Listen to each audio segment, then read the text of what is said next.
So I hope you enjoyed that segment of how I built my whole bushcraft camp.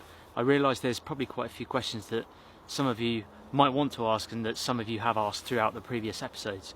One of which is the tools. So I'm going to run through some of the tools that I've used. Other questions are about permission and how I've got permission to build that where I have. And just general other questions like the species of trees and everything and wood that I was using. So I think we'll start off just talking about the tools that I was using. So essentially this is the four main tools that I use. We'll start with this one over here. We've got a small folding saw. That was the original saw that I started out with. A knife. This was again the original knife that I started out with. High carbon steel knife. Hatchet, just an 18-inch hatchet with a 2-pound head. And towards the end you might have noticed a larger saw, which is more of a folding bow saw. Believe it or not, I built most of my camp with this small folding, it's a pruning saw, like a garden pruning saw. As you can see, the blade is completely battered. This is still the original blade that I've had on it, which I've been using for 2 years now. It definitely needs a change. The anodized coatings come off, the sort of anti-stick coating, and the teeth some are fairly sharp, but most of them are completely blunt.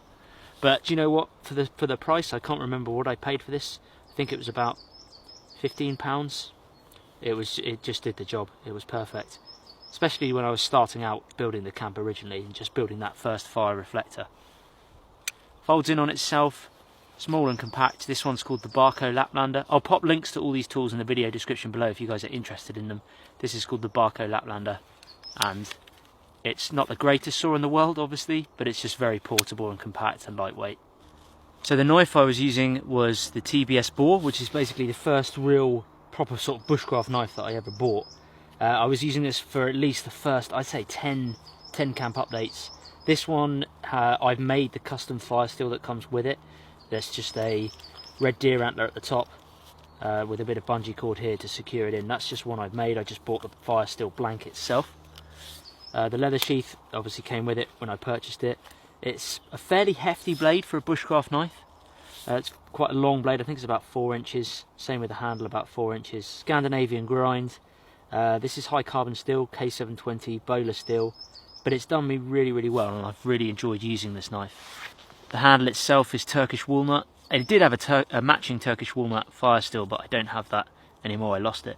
But either way, it's been a great knife and it's served me well over the camp update series. Towards the end of the camp update series, I've been using a newer knife, which is made for me by a Canadian knife maker called Sam. His knife company is called Virtus Knives, and this one is the Virtus Utilis. It's got spalted maple scales. It's got this like ancient finish on it, which I really like. I think it's a great touch. But this has been really well used as well. Towards the later end of the camp update series, what Sam does really well on this knife is the file work. He's actually filed that full tang there, the end of that tang by the handle, to make it look incredible with that pattern. It has got black liners on it, but he's also filled it in with dyed epoxy, I believe, in the gaps to give it that effect. And it's got some really nice mosaic pins there. This is just more of a very good looking knife, but it's also been very practical. It's had really good use. This one came with a Kydex sheath, but I also used it in my TBS bore sheath as the fire steel sort of matched the thing there. Just something I liked doing. These knives are amazing, but also they're fairly expensive. So if you're starting out with bushcraft, you might want something like this, which is just a Mora Companion. This is my Mora Companion. These are probably one of the best value for money knives out there that you can get. Again, I'll pop all links in the video description below. This one is actually the carbon version. It doesn't have a 90-degree spine as such. You can file it down to make it work. I've made it work on a fire steel, but you might want to file that one down. But these have probably the best grip of a knife that I've ever used. Really nice, comfortable, ergonomic grip. Great little knife, much more of a sort of beginner's knife to start out with. So if you're looking to get into bushcraft and starting out for a beginner, this is probably one of the good knives for you. There's also the Mora Bushcraft as well, which is again another great value for money knife. You will have noticed that throughout that whole episode that you just watched, if you're still sticking by, thanks very much, you will have noticed that I was using the same hatchet from episode 1 a number of years ago. I've had this for a long time, this axe. Episode 1, I've been using the same hatchet, which is a Husqvarna hatchet hobby. It's about an 18-inch handle, I think. Pretty sure it's a 2-pound head. It's a fairly heavy head for a small hatchet. I lost the sheath that came with it, but Brian, my friend at Journeyman Handcraft, he custom made this sheath, which fits perfectly. This has had an absolute battering, and to be honest now it's fairly blunt and it needs a sharpen because I've not sharpened it in a long time. But this is up there with probably one of the best value for money hatchets. Towards the latter stages of the Bushcraft Camp Update series, I think it was Camp Update 11 onwards, I got myself the Agawa Canyon, the Boreal 21 by Agawa Canyon. Now this is an incredible saw. It's a folding bow saw, so it packs nice and sort of thin. It is fairly heavy, but not too much. It's heavy compared to this, but it does a lot more work. And the way this works is it just folds out on itself. It all tucks into one system. Pull it right round. There's a little groove here on this part of the handle, if you can see that. The camera will focus. There's the sort of groove. You tuck that groove at the bottom of the bow saw there, and the handle then folds in and locks, and then that tensions the blade. This blade, the one that I'm using, is the Sydney Rancher blade. Again, still the original blade, so I've used this for quite a few episodes. It is starting to dull, but it cuts through bigger logs much faster, and that's what I needed really to build that hunting tower, because it would have taken such a long time with this little thing. I think with this thing I tried to do it on one of the tower pillars, and it took 20 minutes or 25 minutes just to do one log. So this only takes a minute, maybe a minute and a half. Much easier. But again, it's going to last longer and it's going to help you cut more firewood in the winter. This would be much better in the winter where you need that firewood. To put it in perspective for you guys, you don't need expensive tools to be able to build a camp like I've done. I've done this fairly on the cheap. Really, for the first 10 episodes at least, these were the only two main tools I used. A hatchet that's I think £25 and a folding saw that was £15. That's really all I used, to be honest, and a bit of cheap cordage to get going with building the bushcraft camp. So it just goes to show you don't need really expensive tools. Yes, the more expensive tools are definitely going to last you longer, and if you treat them right, you know, they're going to be a better tool. But if budget and cost is on your conscience and it's something on your mind, then these for me have been brilliant, and you can tell because you've seen the big sort of bushcraft camp that I built from using these.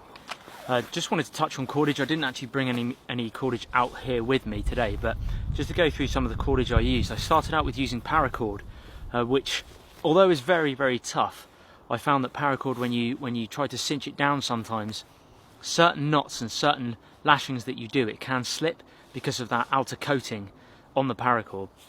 That's just personal experience.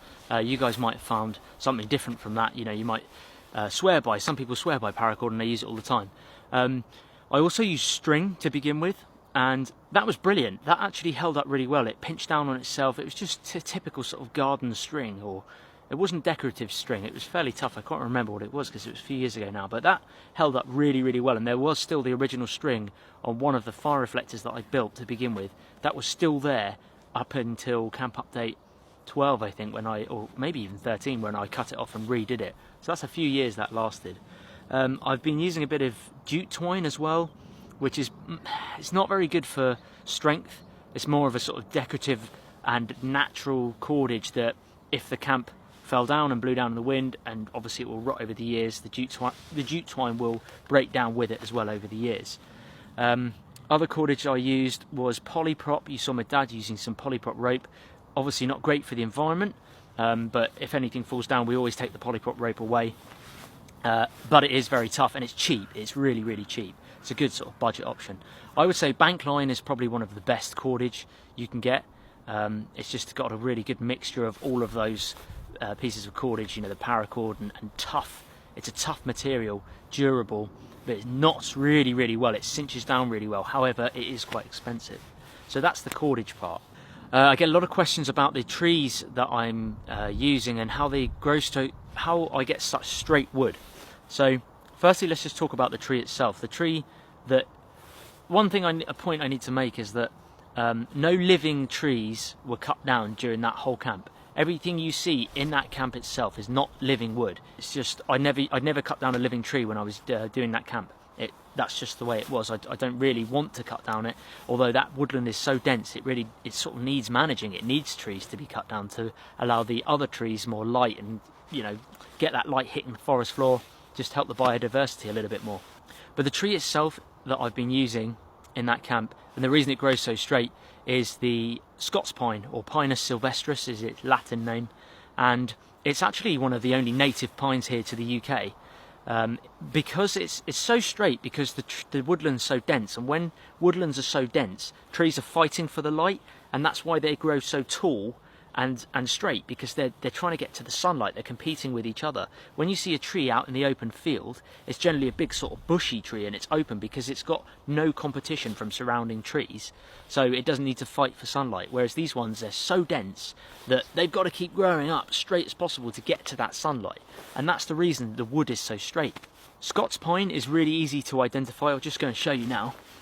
So even in this woodland, just here where I am, there's a lot of evergreens, there's a lot of conifer sort of trees, but this here is a Scots pine, and it's fairly easy to identify.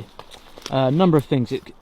The bark itself on the more mature trees has these big large fissures, like big cracks in the bark, and you can break it off generally, you know, like this. And although the bark is resinous, it's actually quite hard to light.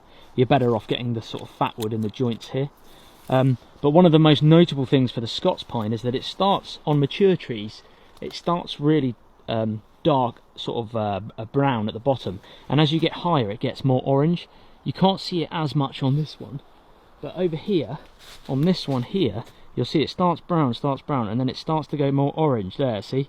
But there, the colour fades a little bit more. You can almost see the colour break here, where it's dark just here, and then it starts to go more brown and orange as you go up. So this is what the needles look like on the Scots pine. They tend to grow in pairs. If you look at this one here, if I can get it for you, this is quite a young shoot, but they grow together in pairs like that. And Scots pine needles you can use in tea. It's a good sort of bushcraft tea, but that's how you can identify them as well, from the needles themselves. And also the branches of the needles tend to grow upwards, up into the air, so not down like this. They tend to poke up and stick up, and you can see that from this tree just here, just there. You can see they're starting to grow up, and that's because they're looking for the light. That's another way of identifying the Scots pine tree. One of the main questions I get, especially from guys over here in the UK, is permission, and how do you get permission to build a camp like that? It's quite a difficult thing really, because generally in the UK it's about who you know. We've got a sort of very high population here in the UK. For such a small island, I think the UK has something like 65 million people. There's 8 million people in London alone. And I've got a friend over in Sweden who I was fishing with 2 years ago, and he says obviously Sweden's got a bigger land mass than the UK, and in Sweden alone there's 8 million people, or around 8.5, maybe 9 million people. So the amount of people in the whole of Sweden are in just London alone, which is crazy. You know, we've got so many people here in our country, in England as well, which makes finding permission really hard. Woodlands are quite sparse as well. They're either all privately owned, or they're owned by the National Trust, or big you know, woodland companies and things like that. So it's very difficult to find permissions. What I would say, if you're looking to get permission, is farmers can be a good option, because if you go and ask a farmer, you can't just turn up on someone's land and expect them to say, yeah, sure, you know, come and build a camp, come and have fire, come and cut down trees. That's not going to happen. What you could do is maybe go to local farmers and say, look, I'm really interested in bushcraft and I enjoy spending time in the woods. I've noticed you've got a woodland. Would you be able to let me spend some time in your woodland, either making films or practicing bushcraft, and I'll help you out with farm work? And if the farmer says yes, well, you sort of win twofold. You get two benefits from it. Not only do you potentially get permission to use his woodland or use her woodland to practice bushcraft and things like that, but you also get an opportunity to work on a farmland and gain that experience and knowledge of how farming works and where your food comes from, and just things like that. That's just one of the tips I have. I'm not promising you that it will work, but you just, wherever you go, you lose nothing by asking permission. All you're going to get is a no. If you don't ask at all, you gain nothing. You're never going to know. So don't be afraid to be declined. Go out there, ask permission, get declined. It doesn't matter. You might ask 5, 6, 7 times for the different landowners' permissions. Eventually, one might be kind enough to offer you some volunteer work. You know, there's no harm in asking. Always ask. Just to make this clear, my camp is on private land and I do have permission. and also the cabin, the palletwood cabin, that's on private land, and we've got permission to build there as well. One of the final questions is, how long has it taken me to build this camp? And that's such a difficult question to answer, because I don't really know, because I've been building it on and off for years, for the last maybe 2.5 years. So each time, when I first started out, each time I'd go there, it would be for maybe 3 or 4 hours at a time, and I'd just build something, cook up some food, maybe put a tea or a coffee on, and that was that. It was just time enjoyed in the woods. And then other times towards the end of the camp update series, or the latter stages, I would go there for, you know, a full day, stay the night, and then do another full day. So it really, I can't really put a time on it. It's just, it just is what it is. I just built it whenever I had the time to, and it's the same with most people. You know, the majority of people out there can't go and build that in just a couple of days. You know, people are working, people have jobs, they've only got weekend time or evenings and things like that. So realistically, it is going to take time. You can't just expect to build that overnight. It takes a long time. I think we're there. I think I've asked most of your questions. If you have any other questions, please pop them in the comments section below. I try to read as many comments as possible. I appreciate this is a long video, and it's featured some of the stuff you may have seen before. But I'm just very grateful to have you all as my subscribers. You're all very loyal. You've been incredible. You've given some great feedback over the years, and I really appreciate it. And it's been great to also see how much this camp update series has inspired some of you, and how much of a positive impact it's had on you. So I really appreciate that. And if you're relatively new to the channel and you want to go back and watch the full camp update series of episode 1 to 13, then I'll pop a link in the video description below, and also the little eye icon in the corner of your screen now. You can click that, and that will take you to the full playlist, where you can watch not only how I build it, but also my journey through building it, where my experiences of things that were wrong and things that I changed, and you know, how I felt about certain things, and just how you'll even see my knowledge of bushcraft develop as you watch from episode 1 towards episode 13, where I've just taught myself new things over the years. I really appreciate you watching this. Thank you so much. Remember to tick that little bell if you are subscribed, just so you can get the notifications when I do upload. Thank you very much for watching, and I'll see you soon in the next episode.